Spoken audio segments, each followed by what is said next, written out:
be back here at Faith and Freedom. You know, wow, we've had quite a week this week, huh? So first we had Mrs. Clinton claim inevitably the nomination. And, you know, I was interested to see that she rolled a movie with many suffragettes and women who had struggled before her. What was interesting to me is so many of those suffragettes would have disagreed strenuously with Hillary Clinton, but they also would have defended her right to disagree with them. I bring this up because, unfortunately, feminism is no longer a term that's used to enable or empower women. It turns out to be, in so many people's eyes, in Hillary Clinton's eyes, kind of a way to bludgeon people into a left-wing litany of causes. Let me say to every woman and girl out there, don't let anyone tell you what to think. Don't let anyone tell you who to vote for. Don't let anyone tell you what you should believe. I've had a lot of women from the left tell me that I'm an enemy of women because I'm pro-life. Well, you know what? Here's what I think feminism is. I think feminism is when every woman has the opportunity, just like every man should have the opportunity, to use every single one of their God-given gifts and live the life they choose, whether that is homeschooling their children or becoming a CEO. And Mrs. Clinton, newsflash, I'm a feminist and I'm not voting for you.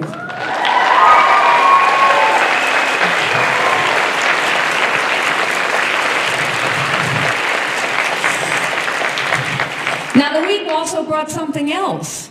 We now know we have, proud progressives locking arm in arm.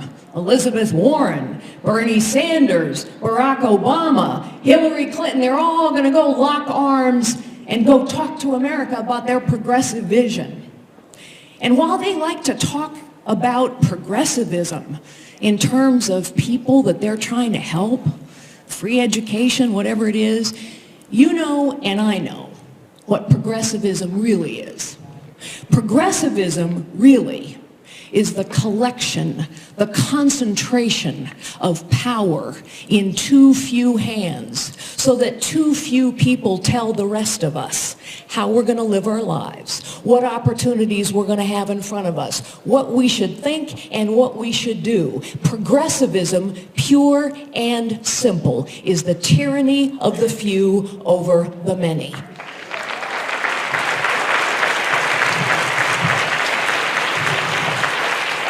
It is what our founders feared most, actually.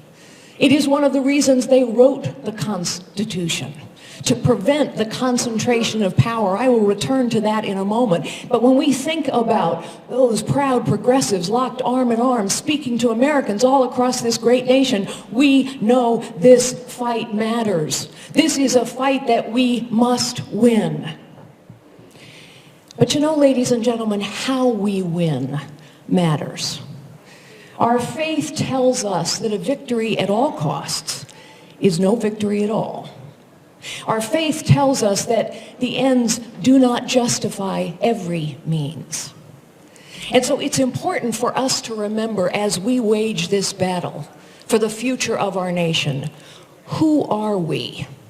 What do we stand for? You know, George Washington, in his farewell address to the nation, warned us about the rise of political parties. He warned us that political parties, he didn't quite use this analogy, but what he was saying to us was that, political parties can become like sports teams. And, root for the guys with your jersey on them. And he said to us in his farewell address that parties could become so concerned with winning that they would forget about governing. That they would forget about the ideas and the values and the principles that matter. We must not forget our values, our principles, our policies, and our ideas because they matter. We need to win the right way.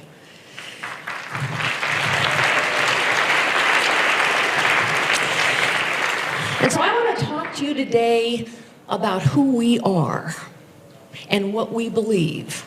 Because I think in times of consequence and danger, and these are most definitely times of consequence and danger.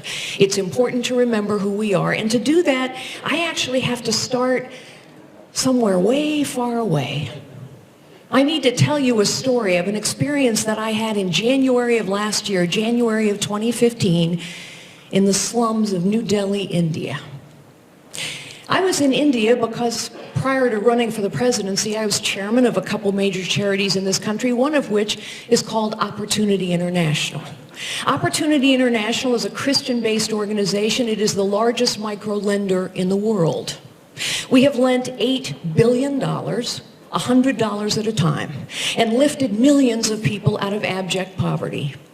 I was in New Delhi, India to run a global board meeting, and at the conclusion of that board meeting, I wanted to go visit with some of our clients. And so I traveled to the slums. Now, I don't know if you've ever been in the slums of New Delhi, but let me tell you, they are grim places. Mountains of trash, marauding animals, sewage in the streets, people piled on top of each other. And as I climbed a rickety ladder to get to a rooftop, to meet with 10 of our clients, I steeled myself to see desperation in their eyes, the desperation of the circumstances that I saw all around me. And yet, when I looked in these women's eyes, they were all women, I did not see desperation. I saw focus. I saw determination. I saw pride. I saw hope. I saw women who now, because of the tools, the training, the support, and yes, the loan that we had given them, they realized, I can make something better of my life. I can build a life of dignity and purpose and meaning for myself. Every single one of us needs someone to take a chance on us. I sure did. I needed somebody to take a chance on me many times in my life, starting a long time ago when I was a secretary, typing and filing and answering the phones for a 9-person real estate firm. Every single one of us needs someone to give us a helping hand, maybe more than several times in our life. I sure have, most especially when we buried our daughter to the demons of addiction. Every one of us needs someone to take a chance on us. Every one of us needs someone to give us a helping hand, and yet every single one of us is gifted by God, has potential, usually far more than we realize. And what we had done for those women is say, you have potential. You are gifted by God. You can build a life of dignity and purpose and meaning. Now, why do I start in India to remind us of who we are? Because a long time ago, my mother said to me in Sunday school one morning, what you are is God's gift to you. What you make of yourself is your gift to God. I have learned in the course of my life that each of us are truly gifted by God. Every one of us has more potential than we realize, and even people in desperate circumstances have gifts upon which they can rely and from which they can build lives of dignity and purpose and meaning. I also know this, having traveled and lived and worked all over the world for decades. It is only in this nation that a young woman can start out the way I did, typing and filing in the middle of a deep recession, go on one day to become the chief executive of what we turned into the largest technology company in the world and run for the presidency of the United States. That is only possible in this great nation.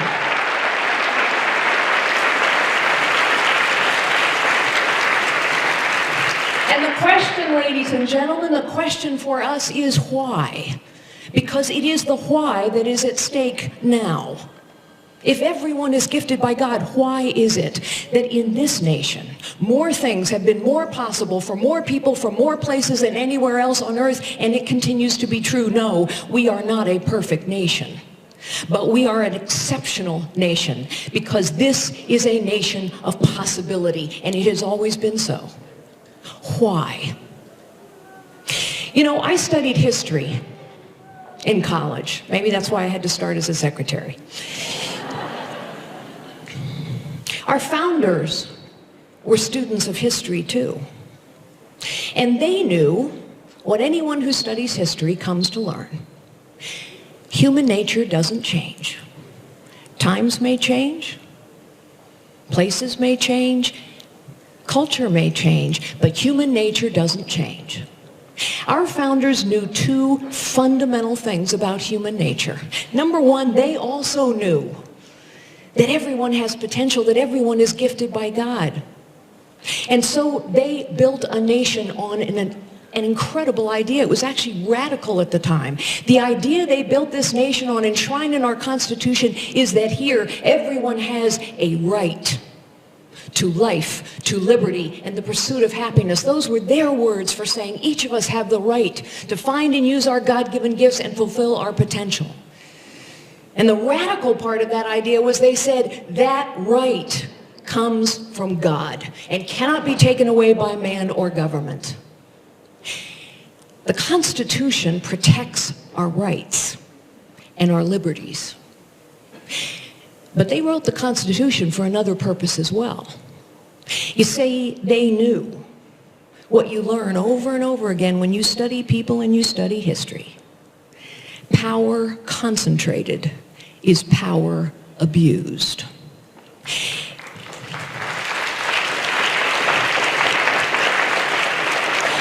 Concentrated is power abused. And so while the Constitution protects our individual rights and liberties, it is also true that the Constitution is a recipe for avoiding the concentration and the abuse of power. It is why the federal government's powers are enumerated. It is why the Constitution is very explicit that if this isn't a federal government job, then that power rests in the citizens' hands of this great nation, in communities and states, not with the federal government.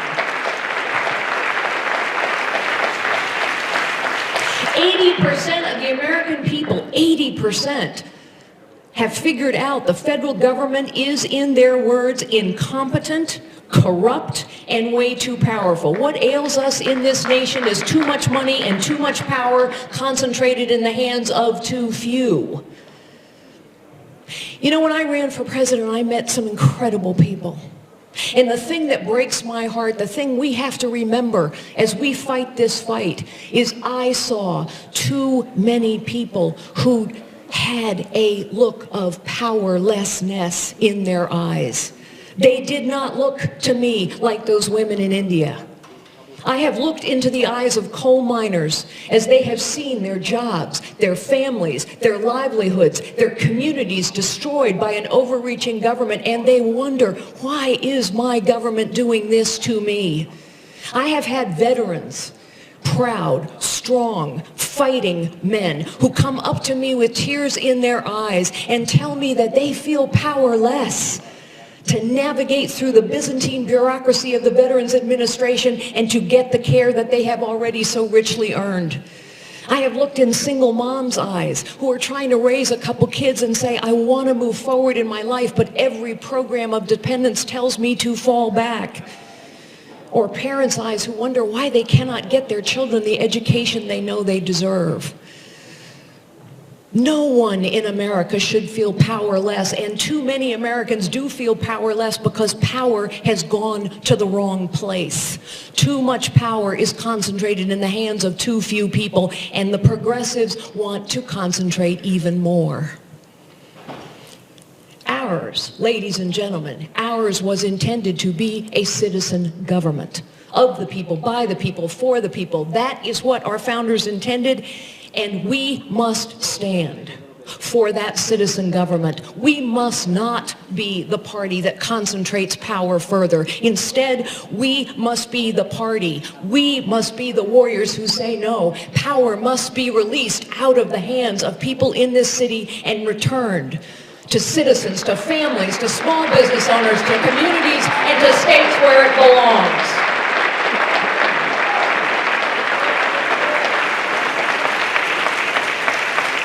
And to do that, to restore a citizen government, we have to be empowering people all up and down the ballot. It is why I will spend so much time between now and November making sure that we have good conservatives all up and down the ballot. Each of us as citizens, this is our fight. This is our fight. We can't hand it off to politicians. It's our fight for our nation, and how we win and what we stand for matters. I have to tell you another story. This one took place in New York City. maybe about a year ago now, I went to interview with The View, the ladies of The View. Well, we have to talk to people who don't yet know they agree with us, right? That's how you win. Now, my second interview with The View turned out to be a public brawl with Whoopi Goldberg about whether or not Planned Parenthood was in fact harvesting body parts for profit. I think the record is clear. She called me a liar, as did so many others. But my first interview was a little more friendly, and as we were sitting and chatting, I was having a chat with Rosie Perez, one of their hosts, and we were talking about Vladimir Putin in a meeting that I had had with him at an economic conference, and we're sort of having this chit-chat, and all of a sudden she says, "You know, Carly, I really like you." She sounded surprised, honestly. And then she said to me, "You know, I'm not a Republican." I said, "Wow, Rosie, I'm shocked." And then she said, "Why are you? Why are you?" And ladies and gentlemen, this is the question we have to answer to win. And so I said, "Rosie, I'm a conservative because I know that every single one of us is gifted by God. All of us have the capacity and the desire to live lives of dignity and purpose and meaning. And all throughout time, work, if done well, brings us dignity. Family brings us purpose, and faith brings meaning to our lives. And I know that our values, our policies, our principles work better to lift everyone up regardless of their circumstances. This, Rosie, is not what progressives believe. Progressives believe some are smarter than others, some are better than others. So some are going to decide for others and choose for others. This is not what this nation can stand for. That's why I'm a conservative.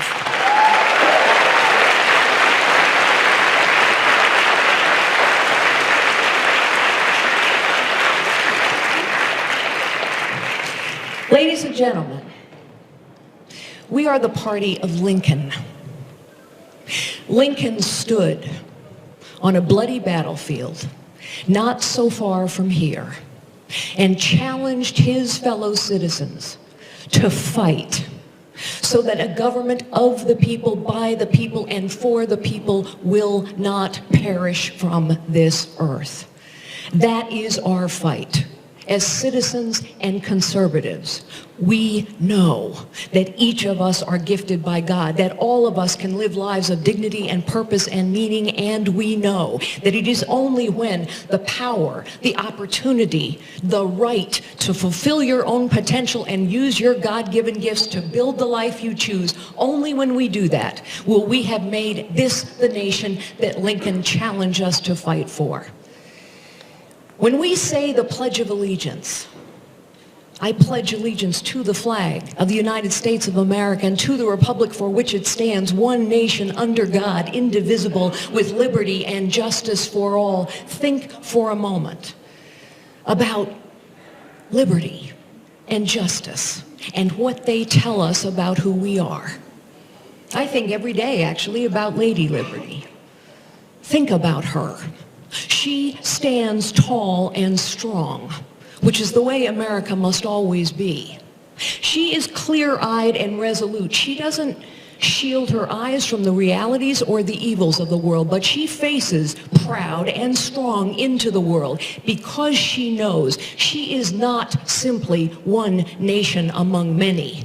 She is an exceptional nation above all. And that is why she holds her torch high, because she knows she is a beacon of hope in a troubled and tragic world, and a reminder that everything is possible.